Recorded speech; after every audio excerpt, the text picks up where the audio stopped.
நெருக்கடி நிலை காலத்தில் மிசாவில் கைது செய்யப்பட்ட திமுக பொருளாளர் மு.க. ஸ்டாலின் சிறையில் தமக்கு ஏற்பட்ட அனுபவங்களை பகிர்ந்து கொள்கிறார். அறையிலே 2 பேர் அல்லது 3 பேர் தான் அங்கே கொஞ்சம் இருக்க முடியும் நிம்மதியாக. ஆனால் ஏறக்குறைய 10 பேர் 11 பேர் ஒவ்வொரு அறையிலும் கொண்டு போய் அடைத்து வைத்திருந்தார்கள். அடைத்து வைத்தது மட்டுமல்ல, 2 பானைகள் இருக்கும்.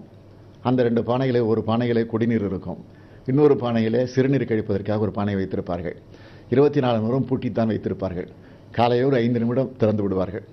அது காரணம் காலை கடன் கழிப்பதற்காக காலையிலே ஒரு அரை மணி நேரம் 1 மணி நேரம் திறந்து விடுவார்கள். அதற்குள்ளாக நாங்கள் 100 பேரும் ஒரே 2 டாய்லெட் தான் இருக்கும்.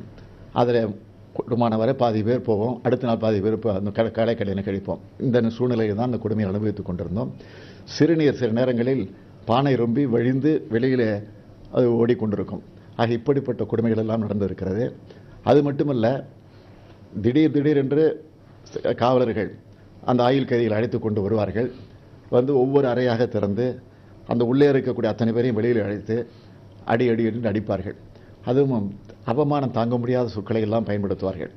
ஒரு நாள் நான் அடிபட்டு கீழே விழுந்து மயக்க நிலையில் இருக்கிற போது அப்பொழுது மீண்டும் என்னை தாக்க முயற்சிக்கிறார்கள். அந்த நேரத்தில் தான் கொள்கை பொறுப்பு செயலாளர் சிட்டி பாபு எம்பி அவர்கள் அவரை ஒரு 10 பேர் சூழ்ந்து அடித்துக் கொண்டிருக்கிறார்கள். அப்படி சூழ்ந்து அடித்துக் கொண்டிருக்கக்கூடிய அந்த 10 பேர் அப்படியே ஒரு பக்கத்தில் தள்ளி விட்டு என்னிடத்தில் ஓடோடி வந்து என்னை அடிக்கிற அடியாட்கிற இடத்துல கரம் எடுத்து கும்பிட்டு, தயவு செய்து என்னுடைய தம்பியை அடிக்காதீர்கள், அவன் தாங்க மாட்டான், தாங்கின்ற உருவத்தையா பெற்றிருக்கிறான், தாங்கின்ற வயதையா அவன் அடைந்திருக்கிறான், அவனை நீங்கள் எப்படியெல்லாம் தாக்க வேண்டும், எப்படியெல்லாம் உடலில் காயத்தை ஏற்படுத்த வேண்டும், அதன் மூலமாக உடலில் எப்படியெல்லாம் ரத்தம் வழிய வேண்டும் என்று எண்ணிக்கொண்டிருக்கிறீர்களோ, அந்த இரத்தத்தை, அந்த காயங்களை, அந்த தடியடிகளை என் மீது சுமத்துங்கள் என்று அண்ணன் சிட்டி பாபு கரமெடுத்து கும்பிட்டு கேட்கிறார்.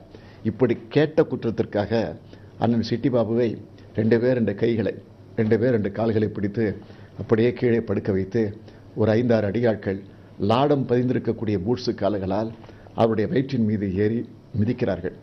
அப்பொழுது வயிறு பதம் பார்க்கப்படுகிறது. அதன் மூலமாக அவர் வயிற்றில் இருக்கக்கூடிய தொப்புள் அது சீழ்பிடிக்கிறது.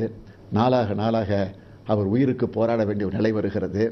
40 ஆண்டு காலம் முடிந்திருக்கக்கூடிய நெருக்கடியை சந்தித்திருக்கக்கூடிய இந்த 40 ஆண்டுகள் நினைவு நாளில் நான் எண்ணிக்கொண்டிருப்பது, இன்றைக்கு நான் உயிரோடு இருப்பதற்கு காரணமே அண்ணன் சிட்டி பாபு தான் என்பதை நான் நெகிழ்வோடு இந்த நேரத்தில் தெரிவித்துக் கொள்கிறேன்.